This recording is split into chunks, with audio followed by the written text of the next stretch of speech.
Bonjour chers amis, bienvenue dans cet épisode de Willy Calligraphie. Je suis Wei. La dernière fois, on a fait les fleurs d'orchidée à technique Shongo et cette fois-ci, on va passer à l'étape suivante pour peindre les fleurs d'orchidée à peinture d'expression. Donc j'ai fait deux petites esquisses pour vous donner une idée ce que c'est la peinture d'expression traditionnelle. Donc, on va essayer de faire une composition simple comme ça et j'espère à base de cette composition, vous pouvez apprendre les techniques et après, vous pouvez créer votre propre composition avec les couleurs différentes et aussi les feuilles dans différentes directions. Et à la fin, on va essayer de donner une inscription calligraphique pour cette peinture afin qu'elle soit plus complète. Voilà, on va essayer de voir ensemble. À tout de suite. Alors, on a besoin du papier absorbant, soit semi-absorbant, soit complètement creux, absorbant. Pour moi, j'ai besoin de 3 pinceaux, taille moyenne, un peu plus petit, et puis un troisième encore plus petit. 3 couleurs, jaune, bleu indigo, rouge, carmin, encre noire et un peu de l'eau propre. Et puis, si vous avez un petit peu de papier pour tester la couleur. Et on va faire les fleurs d'orchidée sous petit format. En général, on peint en petit format pour la peinture d'expression pour l'orchidée. Donc, on va faire d'abord une composition de droite vers la gauche. Une première feuille. Comme la calligraphie, faisons tantôt vide, tantôt plein. Il est sous le vent. Ça veut dire, des fois, une partie est épais, fin sur la pointe du pinceau, épais, et écartez le souffle et la fluidité. N'hésitez pas à faire un trait unique, dansant, comme un trait de calligraphie. Et on va faire un troisième qui croise celui-ci, mais il est un peu vers le haut. Voyez. On peut couper, continuer un petit peu. Ça veut dire, en chinois, pi duan yi lian. Le trait est coupé, mais le souffle continue. Maintenant, vous voyez, le croisement crée un œil de phénix. On a dit feng yan la dernière fois. On va casser, prendre une méthode classique, casser cet œil. On va faire un trait plus court qui traverse ici. Voyez, les 3 feuilles, 3 traits basiques, propres, et on va rajouter quelques feuilles à base de ces 3 traits fondamentaux. Et une feuille qui commence par là, vers la droite, et une autre qui peut être juste à côté.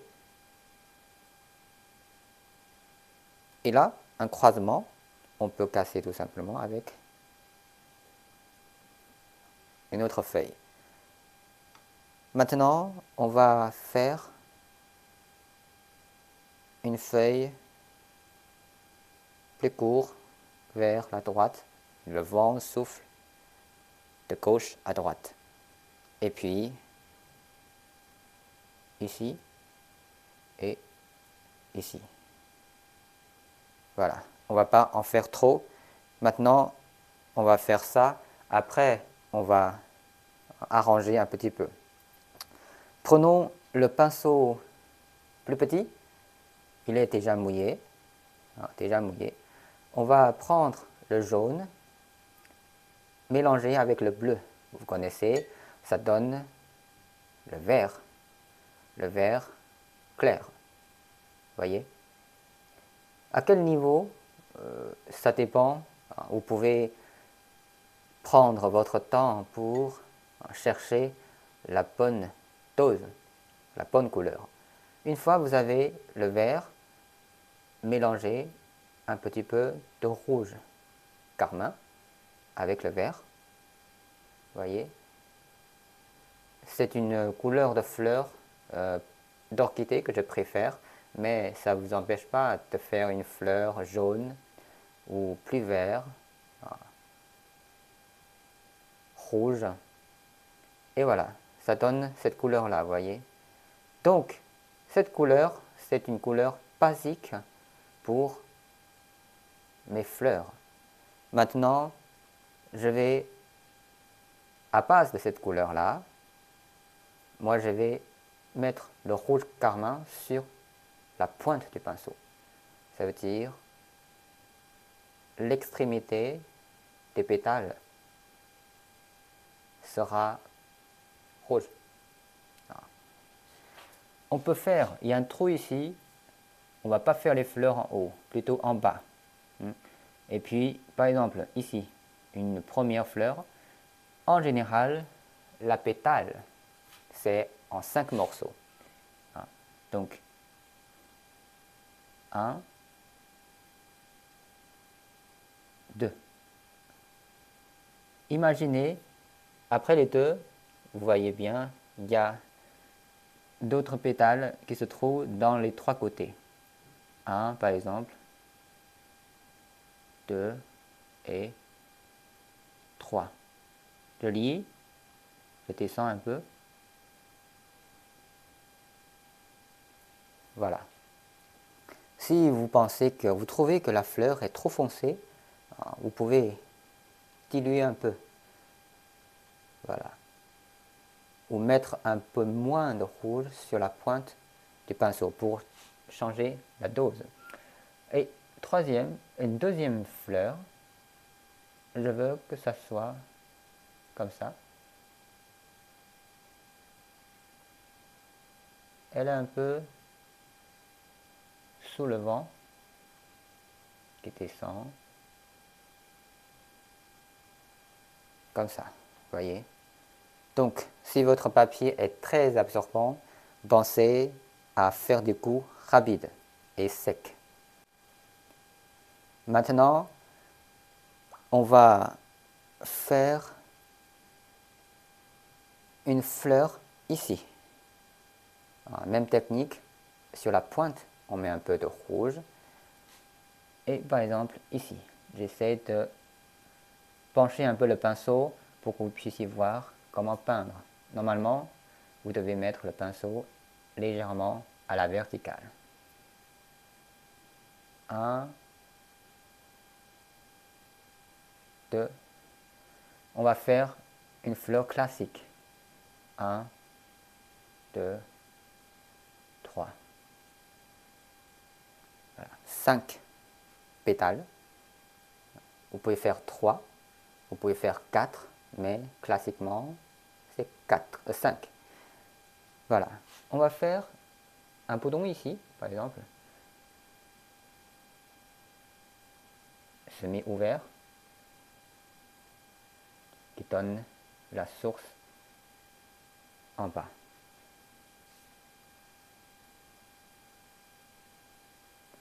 Voilà. Maintenant, on va donner la source de cette fleur. S'il y a trop d'eau, pensez à absorber un peu. Voilà, qui descend. Et ceci, qui descend aussi. Et ceci, qui descend vers la racine.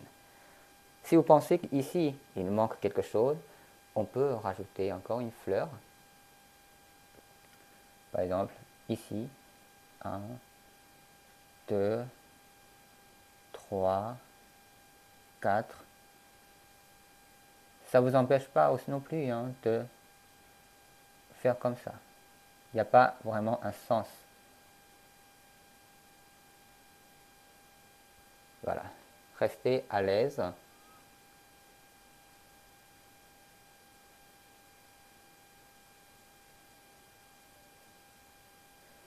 Voilà.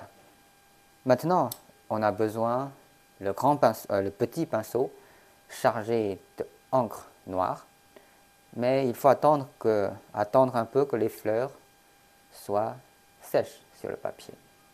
Donc là, je vais mettre directement. Alors, c'est une technique pour faire les... comment ça s'appelle en français?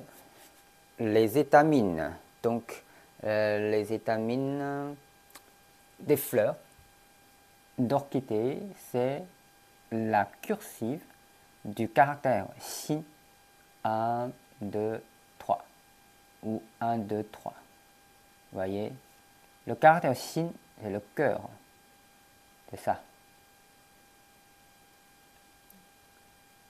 1, 2, 3. Vous pouvez changer la position de ces 3 points pour marquer les étamines. Imaginez un peu, vous pouvez imaginer un peu comme ça. Réceptacle, 2 petits coups comme ça, ou sans les 2 traits. Simplement les étamines, c'est bon. 1, 2, 3. 1, 2. 1, 2, 3. 1, 2, 3. Voilà.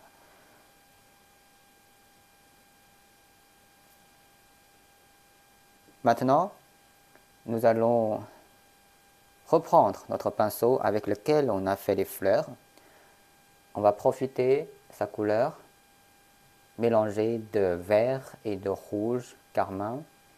On va prendre un peu de l'encre aussi, tout petit peu, mélanger, diluer avec de l'eau pour avoir une couleur de vert encre noire, rouge carmin et de l'eau pour donner un second plan des feuilles, parce que les feuilles sont noires et si c'est trop foncé, on rajoute un peu plus d'eau, un vert foncé. Et maintenant, il y a des trous pour arranger un peu, par exemple, qui sort par là. Ça veut dire que vous allez refaire les feuilles. Pas beaucoup. Juste pour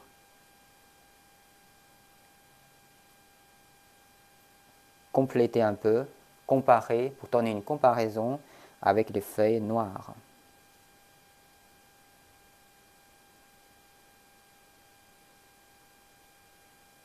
Voilà.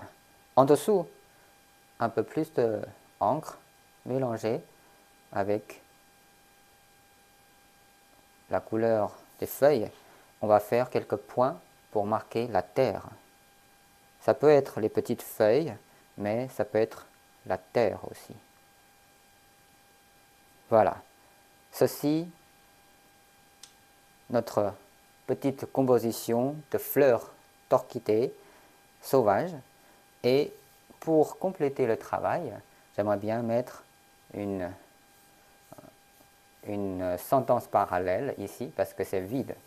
On peut calligraphier quelques mots. Ce qu'on va écrire, c'est, on va écrire ensemble,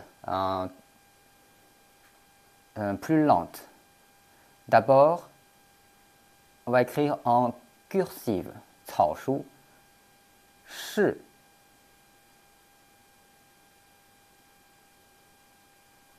Ça veut dire maison, salle, 雅.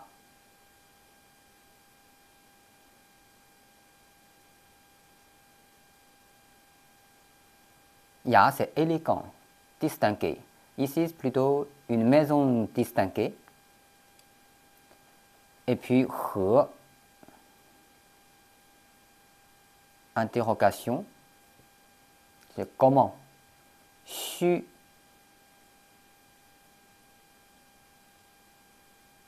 devoir.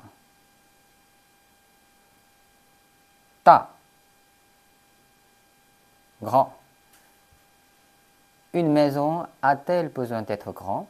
Ou Une maison distinguée ne dépend pas de sa grandeur. Dans cette sentence parallèle, si je traduis. Shiya he xu da. Après, on va rajouter l'orchidée. Hua xiang. Hua.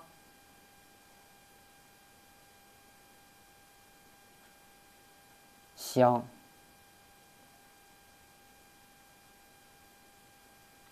Hua, c'est fleur. Xiang, c'est la fragrance. La fragrance des fleurs. Ici, sous-entendu, les fleurs d'orchidée. 不在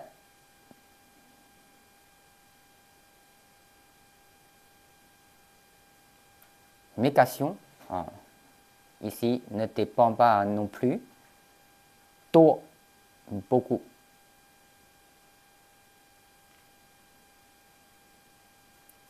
Voilà. 是呀，何须大，花香不在多。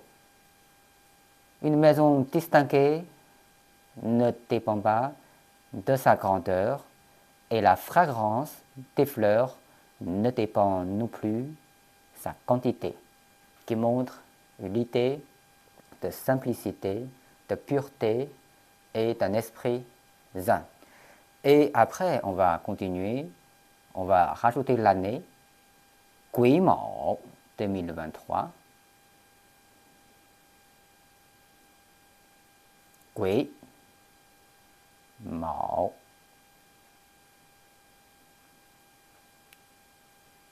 Chun.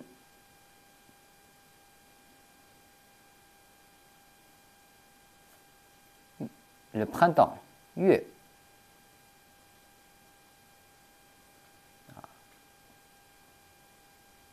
Le mois du printemps, ou le printemps 2023. Xie, écrire. Parce que l'orchidée, c'est plutôt, on dit, écrire l'orchidée. Xie lan, lan c'est orchidée.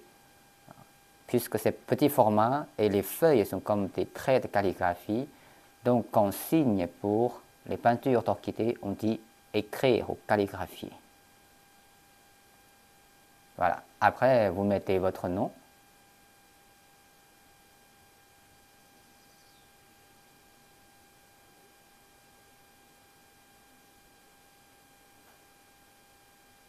Et vous pouvez faire un petit tampon ici, vous voyez.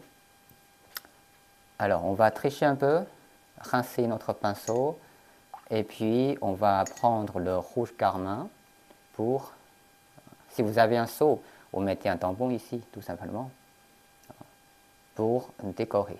Donc, ça, après, ça devient un travail complet. Par exemple, on va faire un seau ici.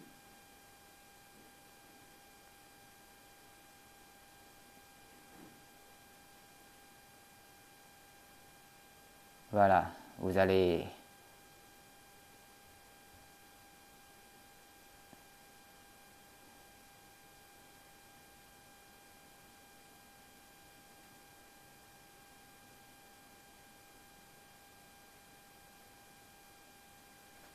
voilà. Comme ça, le travail est complet. Si vous savez le marouflage, pourquoi pas maroufler votre travail pour décorer votre salle ou votre maison.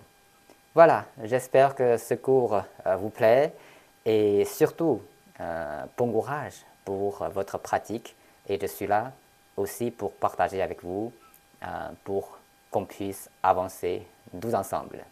Bon courage, à la prochaine fois.